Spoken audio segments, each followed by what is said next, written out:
She was a 9-year-old girl sitting on her sofa watching YouTube in her own home. Minutes later, she had been fatally stabbed in the chest.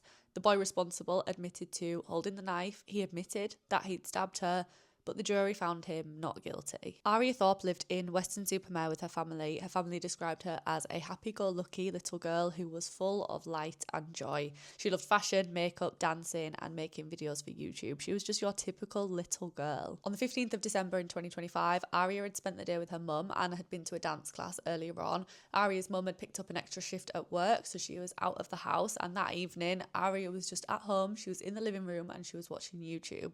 Also inside the house at this time was a 15-year-old boy who was known to the family. But what would happen in that house next would become the focus of an intense court case. The boy said that he had picked up a knife from the kitchen and he had gone into the lounge. He told the jury that Aria had stood up and he began waving the knife around before deciding that he wanted to try and make her flinch and to scare her to get a reaction. He then said that he leaned forward, acting as though he was fencing, you know how fencers jab back and forwards. He then told the jury, the knife went into her, then I pulled it out. I didn't know what to do. After stabbing Aria, the boy walked to a nearby train station and he told a group of children there that he had killed her accidentally. CCTV footage that was later shown in the court appeared to show the boy reenacting the movement and making this same fencing, stabbing motion in front of this group of kids. He then borrowed one of those kids' phones and searched what happens if you kill. One of the children called 999 and officers attended the station, arresting the boy shortly after he'd boarded one of the trains.